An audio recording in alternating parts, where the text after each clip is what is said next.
सुप्रभात बच्चों। आज कक्षा 8 में हम लोग अरुणिमा पाठ पुस्तक में संकलित पाठ संख्या 2 के आत्माराम के बारे में जानकारी प्राप्त करेंगे। इससे पहले आप लोग जान चुके हैं कि जो महादेव नाम का जो सोनार था वह सरल और सीधा था। वह एक दिन की बात है कि किसी लड़के ने उनके पिंजड़े में बंद तोता का पिंजरा खोल देता है। तोता उड़ जाता है। उड़ते उड़ते धीरे धीरे एक बगीचे में पहुंचता है। उसके पीछे पीछे आत्माराम अर्थात महादेव उससे पीछे पीछे दौड़ता हुआ चलता है और वह एक बात बोलता है जो सब लोग सुनते हैं और हंसते हैं कि सत गुरुदत्त शिवदत्त दाता राम के चरण में चित लागा, ऐसा कहता है। और वैसे ही सभी बच्चे उनके पीछे दौड़ते हैं, मजाक करते हैं, हंसते हैं। तोता जो है एक पेड़ की फुनगी पर जाके बैठता है। वह उसे पास जाता है तो और फुदक कर और दूर चला जाता है। जैसे जैसे उसे पास जाता है वैसे वैसे वह दूर भागते जाता है। और अंधेरा होने के कारण धीरे धीरे जब और अंधेरा हो जाता है, अंधेरा की रात हो जाता है। रात होने के कारण अब जो है यह धीरे धीरे लौटता है। लौटने के क्रम में अचानक कोई आहट पाता है तो जो महादेव सोनार है वह धीरे धीरे ब्रिज के नीचे एक धुंधला दीपक जलता हुआ दिखाई देता है। वह दीपक की ओर जैसे जैसे बढ़ते जाता है तो कुछ आवाज़ के रूप में सुना देता है। इसको ऐसा आभास होता है कि लोग चिलम पी रहे हैं, तम्बाकू महक रहे हैं और लोग उस स्वर में कुछ बातें कर रहे हैं। इसी क्रम में यह उस स्वर में यह बोला, सत्य गुरुदत्त शिवदाता दत्तदाता, और उन आदमियों की ओर चिलम पीने वाला चला गया। किंतु यह आवाज़ सुनते ही वो लोग 9 2 11 होते हैं। जैसे कि बंदूक की आवाज़ सुनते ही हिरण भाग जाते हैं। महादेव जैसे से दीपक के समीप पहुंचता है तो वहां पर रखा हुआ एक कलश पाता है। कलश के अंदर सोने की मोहरें भरी पड़ी हैं। उसको देखकर वह बहुत खुश होता है। इतना खुश होता है कि उसको लगता है क्या करें और क्या नहीं करें, मानो वह जीवन का अनमोल रत्न मिल गया हो। उसे लेकर पहले तो वह पेड़ पौधों की झुरमुरों की पत्तियों में छिपाता है कि कहीं चोर देख न ले। लेकिन फिर कुछ मन में कुछ विचार आता है और फिर वह लेकर के एक बाह में उसे पकड़कर और जी जान से दौड़ लगाता है। दौड़ते दौड़ते दौड़ते रात का अंतिम पहर यानी 4-5 बजता है। घर पहुंचता है। घर पहुंचने के क्रम में पहले वह अपना कोयला के बुरादे के अंदर में उसे छिपा देता है और मन प्रफुल्लित होता है। जब सुबह होता है तो कहता है कि काश आज जरा हम अपना घर में सत्यनारायण स्वामी की कथा कराना चाहते हैं। इसी क्रम में पंडित जी नहा धोकर पूजा करने के लिए बैठते हैं।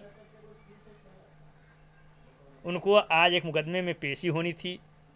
अभी तक हाथ में उनको एक कौड़ी भी नहीं था। यजमानों से कोई सांस भी नहीं लेता। इतने में महादेव ने पागलपन की पंडित जी के मुंह फेर लिया और अमंगल की कहाँ से आ पहुँचा मालूम नहीं, दाना भी मैसर होगा या नहीं, यह सोच करके पंडित जी रुष्ट हो गए और रुष्ट होकर पूछते हैं, क्या है जी, क्या कहते हो, जानते नहीं हम इसमें पूजा करने पर बैठे कर रहे हैं। महादेव बेचारा विनम्र स्वर में बोलता है, महाराज आज मेरे यहाँ सत्यनारायण की कथा है, आप पधारें। पुरोहित जी तो कान में पहली बात विश्वास नहीं हुआ, विस्मित हुए। और महादेव के घर की कथा होना असाधारण घटना थी जितना अपने घर में किसी भिखारी के यहाँ भीख निकालना। बोला आज क्या है जी।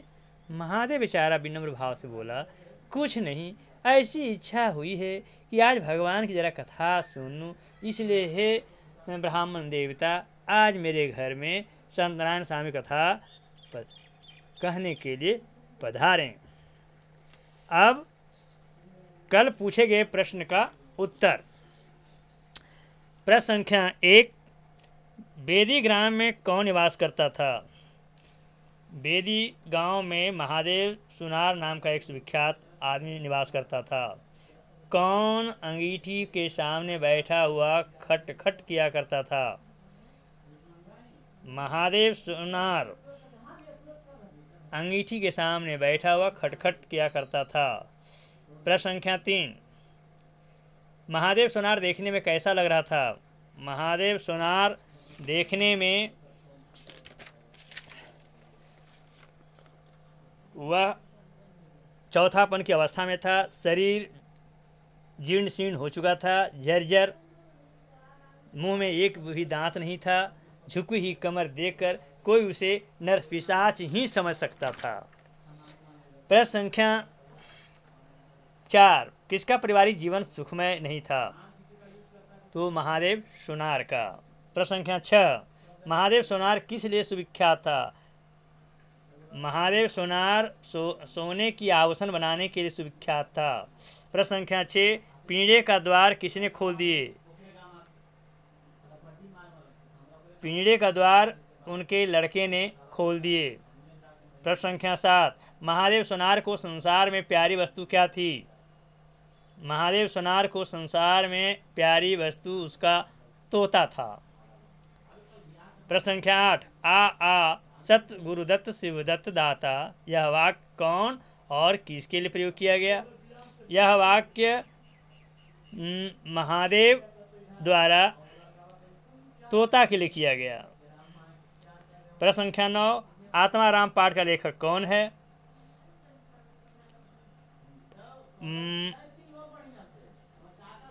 आत्माराम पाठ का लेखक प्रेमचंद हैं। प्रश्न संख्या 10, कलम के सिपाही कौन थे? कलम के सिपाही मुंशी प्रेमचंद्र को कहे जाते हैं। धन्यवाद।